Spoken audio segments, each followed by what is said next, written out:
Good morning, everybody.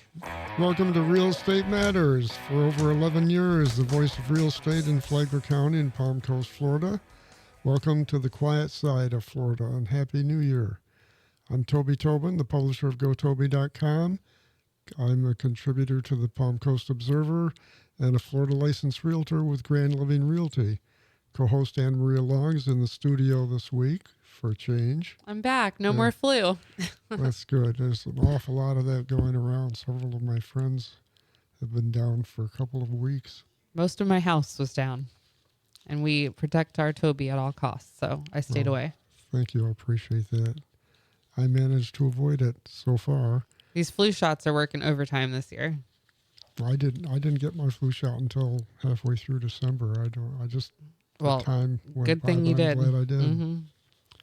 So anyway, we'd like to thank our sponsors. Our lead sponsor is Veranda Bay, which is a private developing community of lots and luxury homes on the Intercoastal Waterway with a Flagler Beach address, featuring custom homes by Olson Homes, AR Homes by Arthur Ruttenberg, ICI Homes, and Hulbert Homes.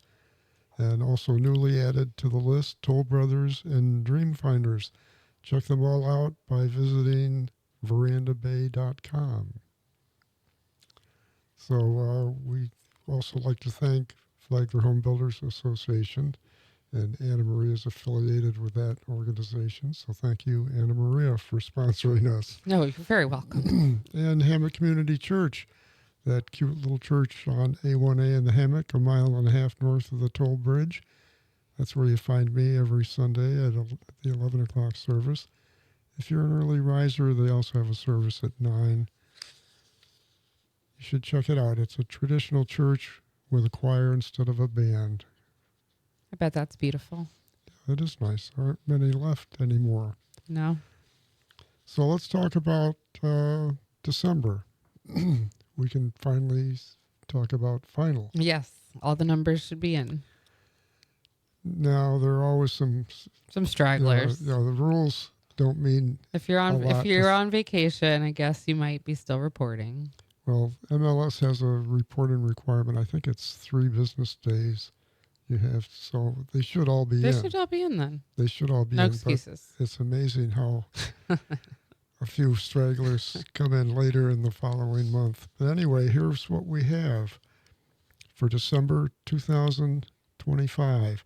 310 single-family homes sold. That's an impressive number. Mm-hmm.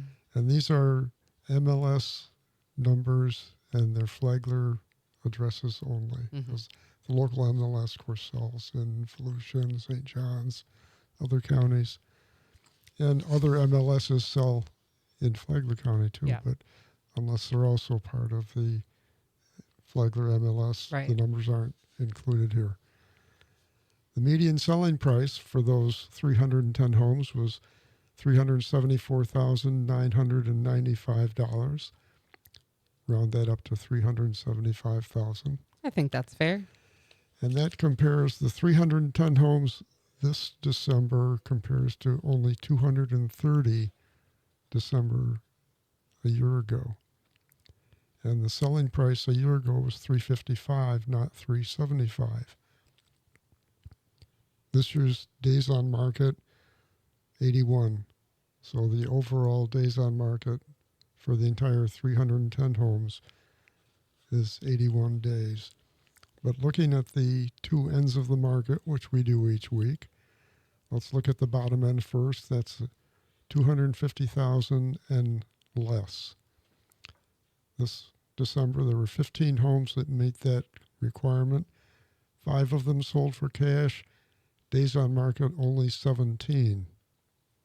Getting snatched up like hotcakes. Yeah, so that end of the market is very active. So we can assume a third of those were probably flips or investment properties, but that's good because 2/3 are very possibly first-time homeowners. Mm-hmm. Yeah, hopefully. And at that end of the market, people tend to discount a little bit more, and they did.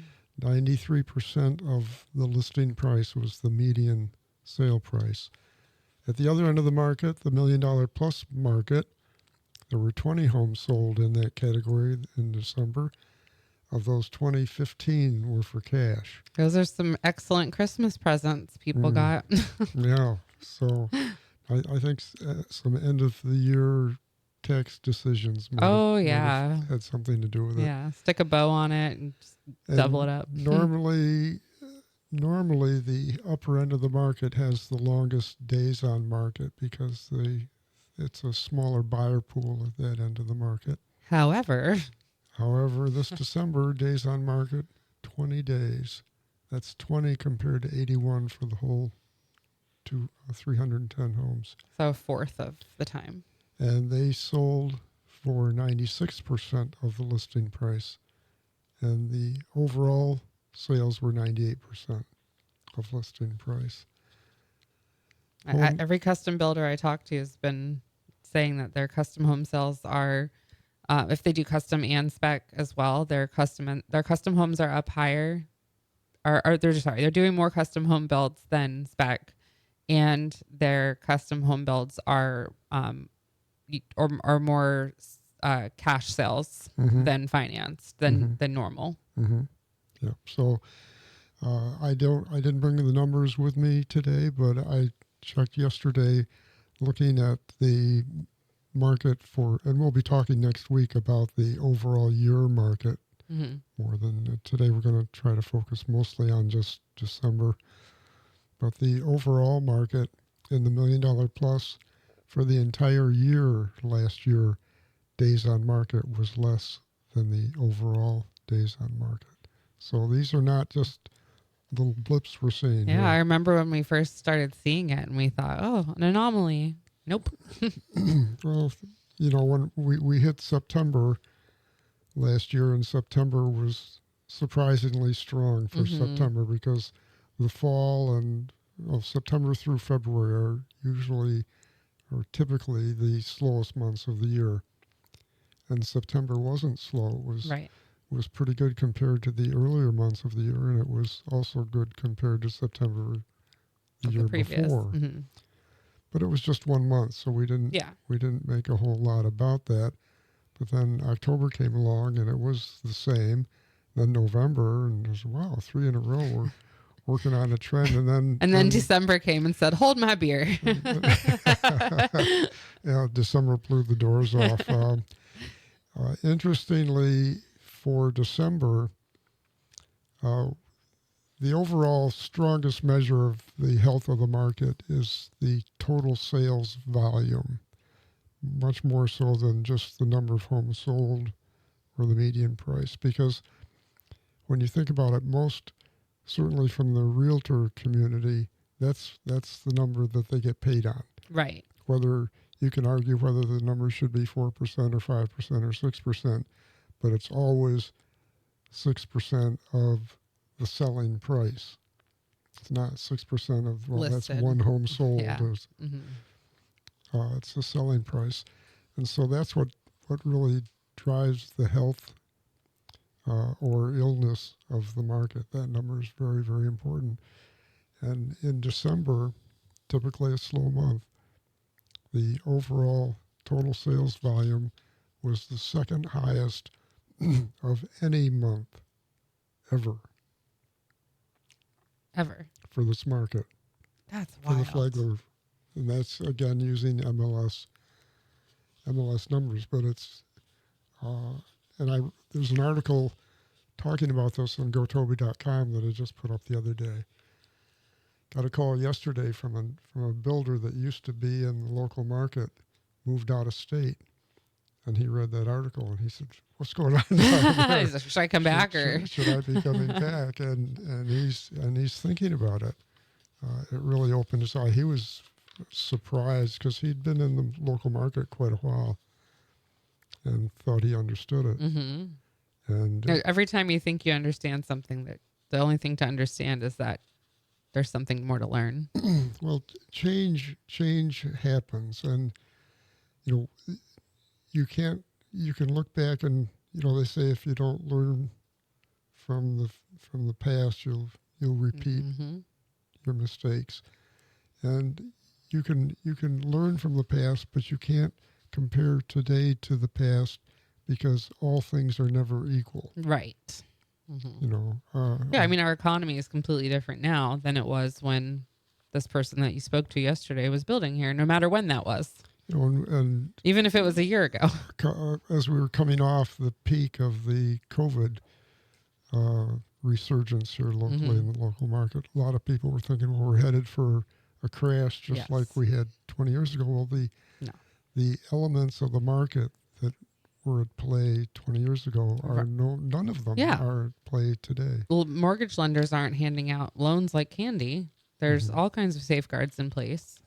And Well, and you can never, time is of the moment. You know, you hear so often that people locally, especially on social media, that I want things just the way they were when I moved here. yeah, me too, in 1990. Come on. Well, I moved here 26 years ago, and trust me, I don't look the same as I did 26 years ago. Neither do I. I'm not even sure I wish I did, but anyway, I don't. So let's get back to the numbers. The number of homes listed, 1,147 homes. That's, again, MLS single family home listings. In the pending file, the 251 pending homes. And these numbers have been fairly consistent over the last several months. Homes listed has overall declined somewhat. And pending home sales have held steady. We have now, using the existing listing homes, 1,147, divide that by the 310 homes sold for December, and we only have 3.7 months of inventory.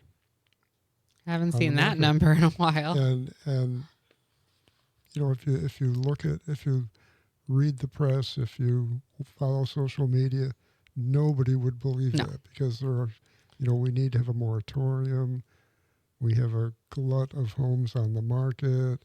They're just sitting there, nothing's selling. And in the midsection of the market, that may be somewhat true, but it's selling. It's just selling a little bit slower. And prices are not going down. Actually, the prices are going up. People are getting more for their homes that they're selling. They just need to wait a little bit longer. And I totally get it that it's really hard to have patience when you're trying to make a move. And if you don't mind having a little patience with us, it's time for a break. Yeah, okay, we'll take a break, folks. Don't go away. We'll be right back.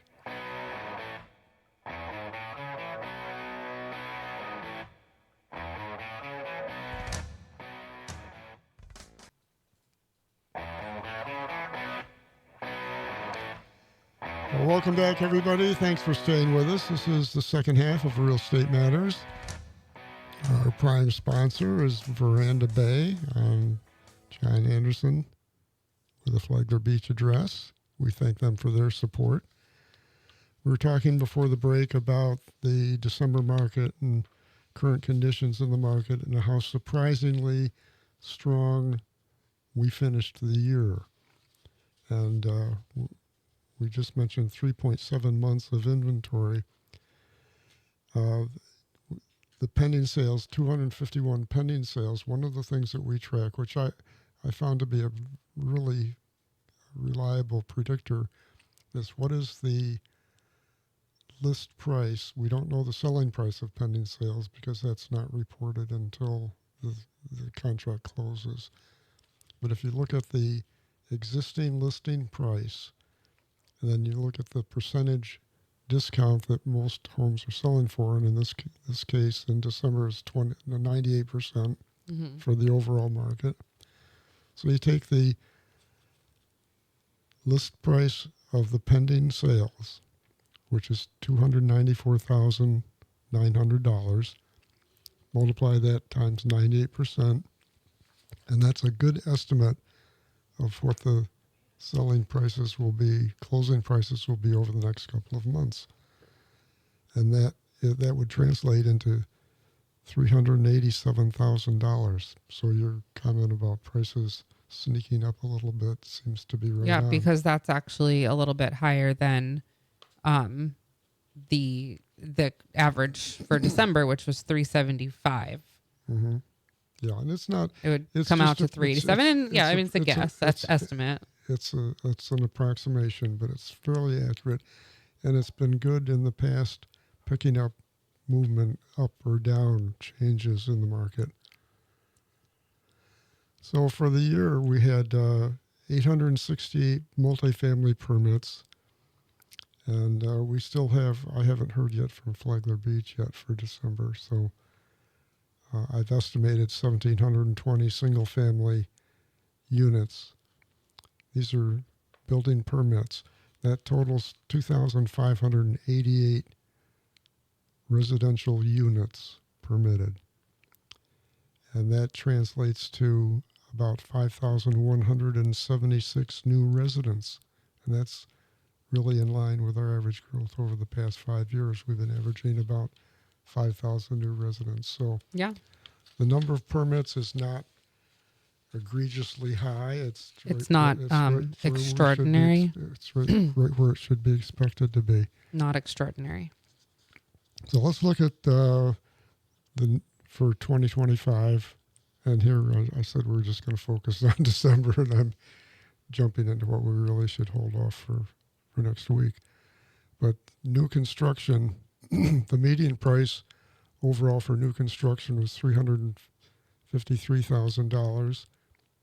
For existing homes, $380,000.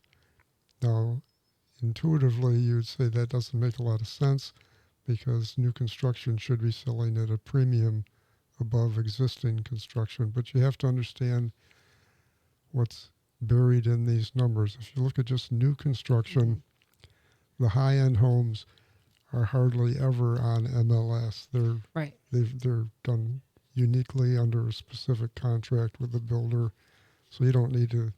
Right. So those numbers never even get put into the average, but in the existing home sales, they are in that average. Yeah. So median. Sorry. Once that luxury home is resold, it finds then its way it hits through. it.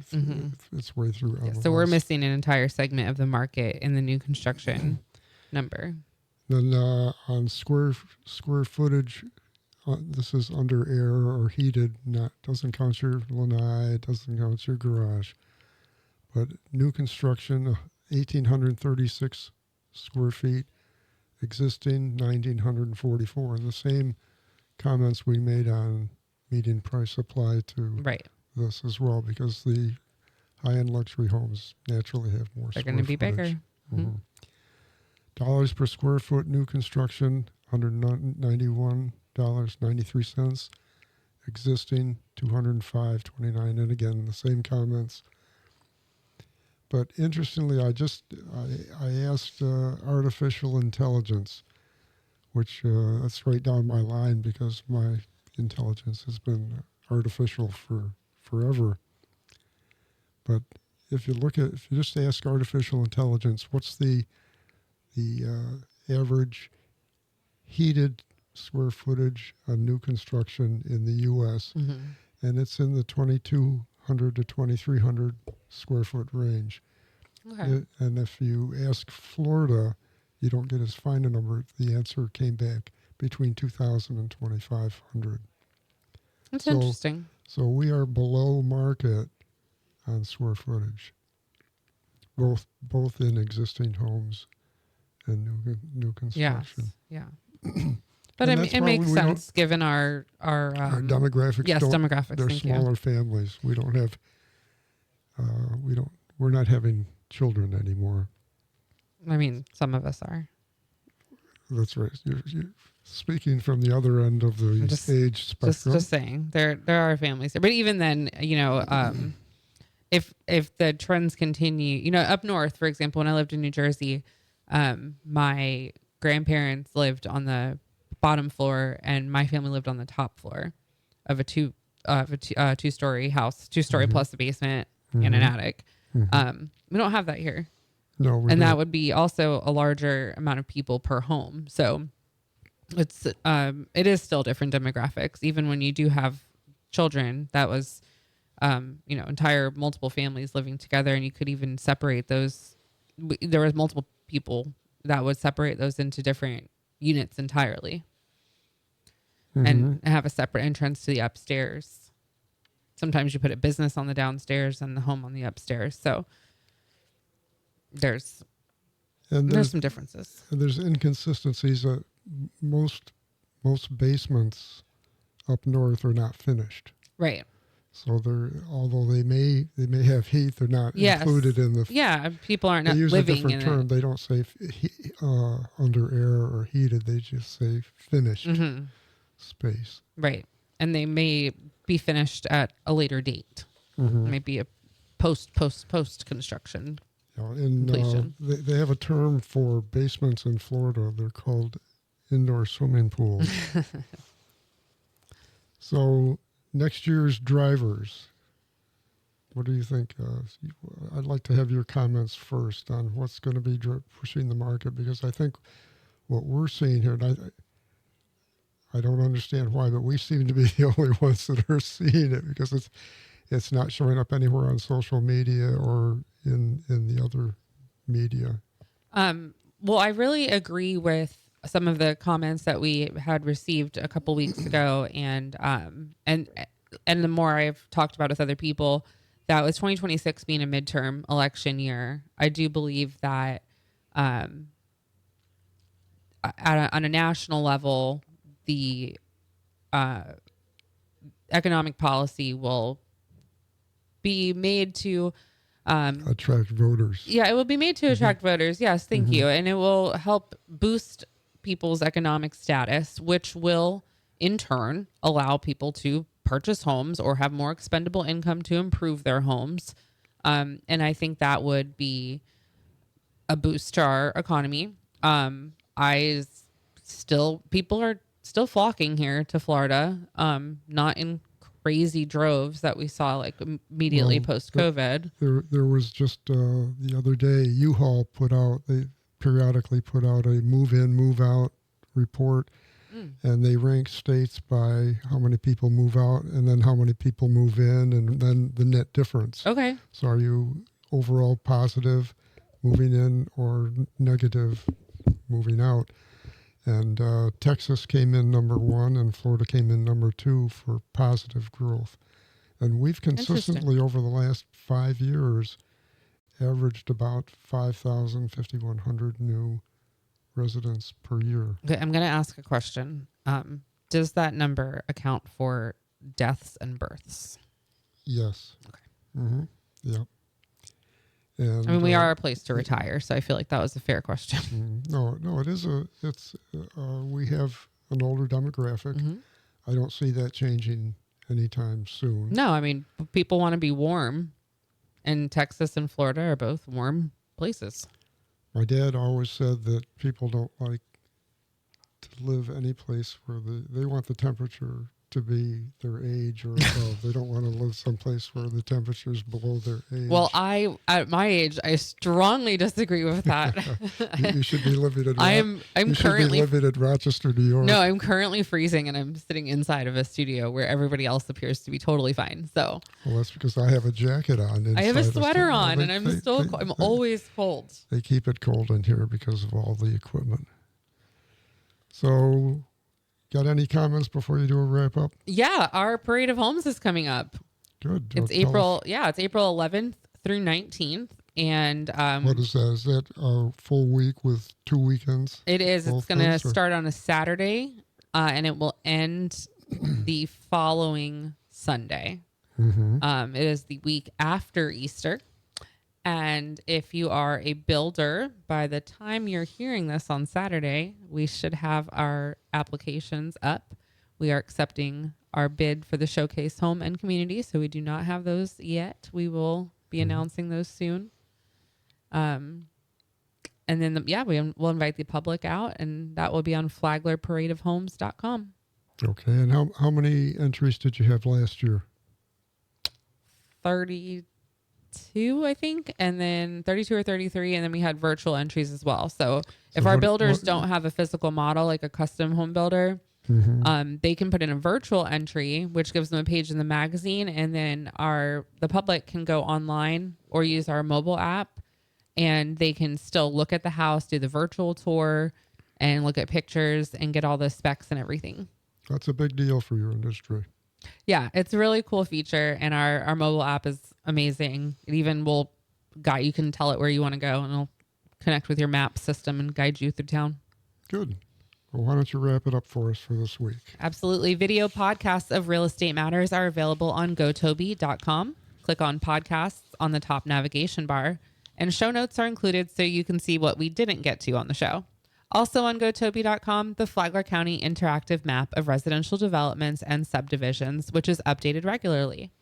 And if you have a question or a suggestion for Real Estate Matters or gotoby.com, reach out.